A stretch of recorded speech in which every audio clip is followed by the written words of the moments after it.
Yo, what's up? This your boy M Breezy back at it again, man, with another video. What's up, YouTube? What's up, Cowboy Nation? Let's get right into it, man. Y'all already know how I go with me, man. Dak Prescott is the main subject of everybody's platform, social media, sports talk shows. You know, Dak Prescott is ringing around the NFL, man, you know, and some might say in a negative way, but it is what it is because, you know, Dak Prescott brings all of this attention to himself with his failure to produce when it matters the most.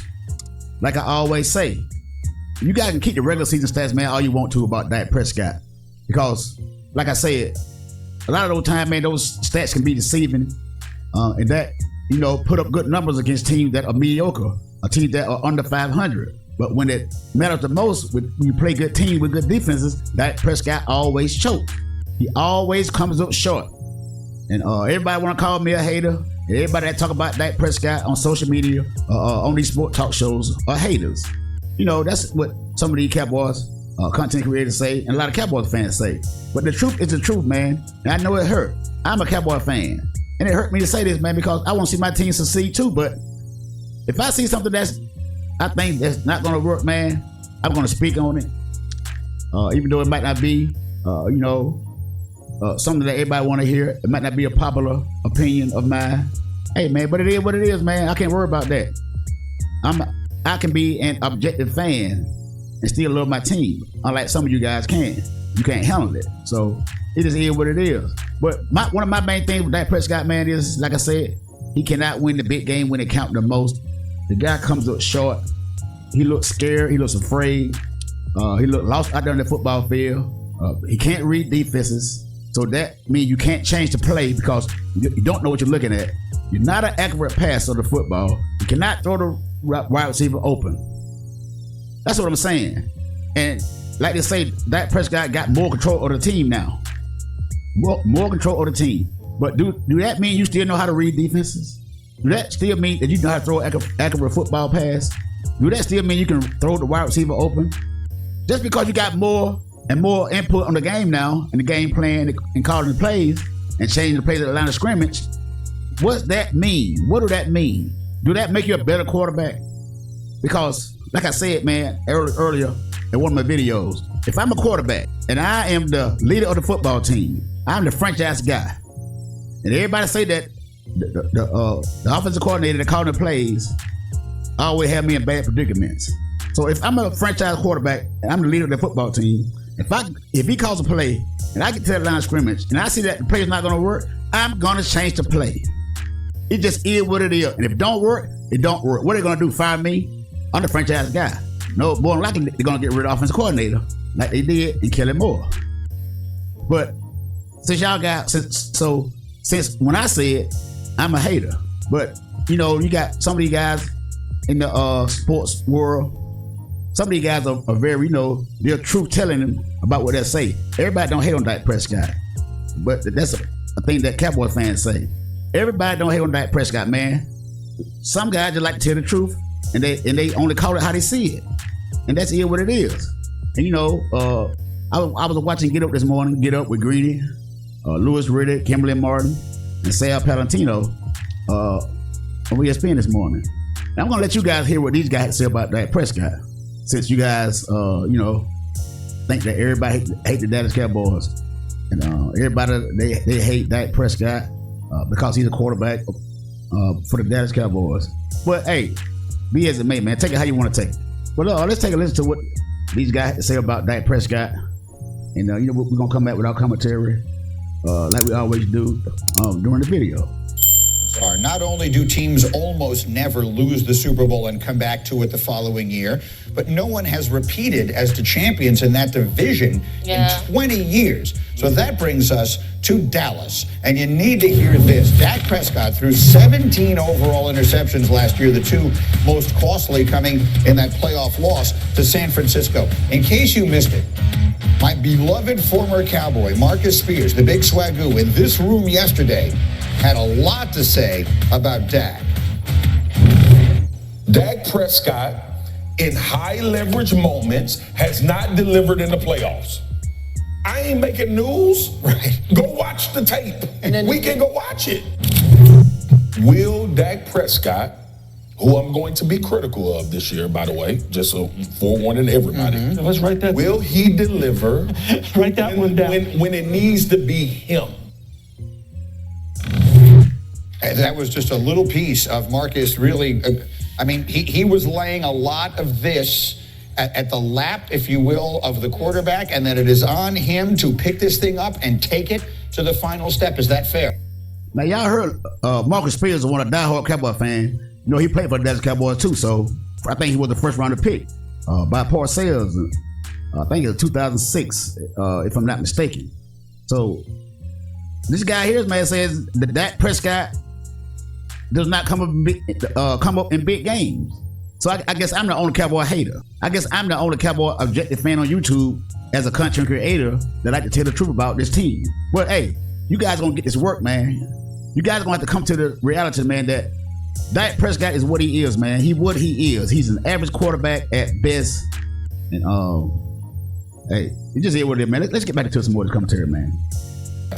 Sure, it's fair. Look, I think it comes with the territory. It comes with the salary that you're making. It comes with, you know, the kind of example that other quarterbacks who are top tier in the NFL have set already. Like, namely that guy down in Kansas City, who, when it comes to those high leverage moments, and maybe Andy Reid hasn't made the perfect call, Patrick makes it perfect. He makes it right. When he loses his number one wide receiver, and everyone says that Kansas City is going to inevitably take a step back, he has his best season of his career from an efficiency standpoint. Dak has to show those kind of things, those kind of characteristics in those most important moments. And namely, what it's going to come down to, look, if you look at Dak's stats, they're pretty damn good. Okay, look, this is a pretty good quarterback now, and he's a pretty good quarterback in the playoffs as well. If you look at completion percentage, yards per attempt, the way in which he has generally protected the football, but it's in those moments when he hasn't. It's usually been in a moment that just flips the game, just like that, like it happened in San Francisco just this past year.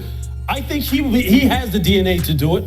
I think he will do it. This is the one thing I'm concerned about, and I don't want to go on too long about this, but I don't want him to start playing so cautious because he hears so much talk about the fact that he needs to protect the football that he becomes a shell of himself. He can't do that, and that's a fine line to walk. I'm just hoping he's able to navigate. Orlovsky said exactly that on multiple occasions. You know, I mean, it comes with being the quarterback of the Cowboys. There's just pressure involved just in that. And now he's playing in a league with Patrick Mahomes and Joe Burrow and Josh Allen and all these guys. Lewis brings up Patrick Mahomes. You don't even have to go and look at the best quarterback we have right now. Look in your own division. Right. The fact that Jalen Hurts has come into this division and he's a better quarterback than you at this moment, and we're Jalen Hurts, within your own division, as the young lady just stated, Kimberly Martin. In your own division, you're not the best quarterback in your own division. In your own division, and you've been in the league, going on 9 years? Jalen Hurts, this is going to be, is this a third or fourth full year starting quarterback? And this guy has already been to a Super Bowl? Come on, man. Look, hey, what I said, man, I'm just a hater, man, but, you know, everybody, got their way of saying about what Dak Prescott is, man, and what they see with Dak Prescott in the league, man. And it is not just me. Not just a few people in the sports world. There's a lot of people, man, in the sports world saying the same thing about Dak Prescott, man. And a lot of you guys can't deal with the truth, man. But hey, it is what it is, man. The Eagles as a team that can repeat and make this Super Bowl, like that is why people criticize Dak. And again, Lewis, like you said, it's not that Dak is incapable, but my fear is this is a pivotal season because what if he does not deliver on the moments that Marcus is talking about?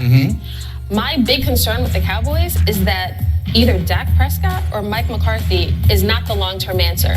And that's why this is the window for the Cowboys right now. Oh, wow. And beyond this season, I'm curious what changes we might see. So, like she just said, somebody got to go. Mike McCarthy or Dak Prescott? Because Mike McCarthy is in charge of play calling now. Him and Brian Schottenheimer, I don't know how are they going to handle that or who's going to be calling the plays, but I'm quite sure that Mike McCarthy is going to be calling these plays. And if Dak Prescott go out there and look the same way he looked when Kelly Moore called him plays, Mike McCarthy is going to throw Dak Prescott under the bus. Somebody going to have to go. I don't know. Look, Dak Prescott is coming up to the big contract. It's coming up for Dak Prescott, the big contract. So, hey, if Dak Prescott comes out there this year and doesn't succeed, Dak Prescott might be out the door, and they might be keeping Mike McCarthy, which I don't think either one of them are capable of taking the Cowboys to the Super Bowl. So, hey man, that's just the way I see it, man. What do you think of that? Wow, that's a wow. I like it. Kimberly, I mean, Marcus, I think, is right. The clock starts in the first playoff game. They may get in the playoffs. Yeah. They may win the division. I don't know. Yeah, at that point, yeah. But then the clock starts when the moments start. And the moments don't start until it says postseason and playoffs for Dak Prescott. That's the bottom line. And the difference, Kimberly, between Jalen Hurts and... Like you said, it doesn't start for Dak Prescott until the playoff starts. Because we tired of your regular season stats because they're bogus. Because the Cowboys play a good team, team with a losing record, they'll win. They play a team with a good record, they lose. Up and down, they win. They have a stretch of a few games, they might win 3 or 4 games in a row. Then they play a good team, then they're up and down, and that's how they go, man. So we don't want to hear nothing about Dak Prescott regular season stats. We want to see Dak Prescott perform on the biggest stage when the playoffs start. Can you get past the first round, second round of the playoffs? Can you get past the divisional round of the playoffs? That's all we want to know. Dak Prescott is turnovers in the postseason. Your quarterback cannot put your team in harm's way. His job is twofold. Don't put your team in trouble, and when they are in trouble, get your team out of trouble.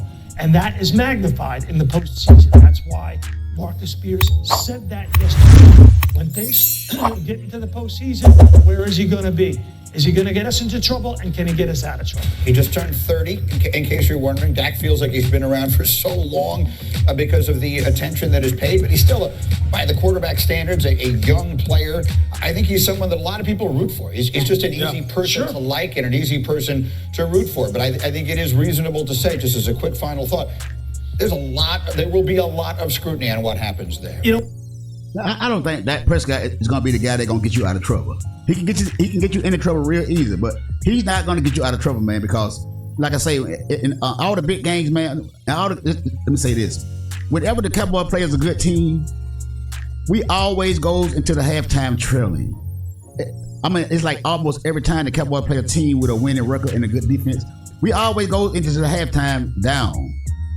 95% of the time we go into the halftime, we're trailing the opposite team. And Dak Prescott cannot come back.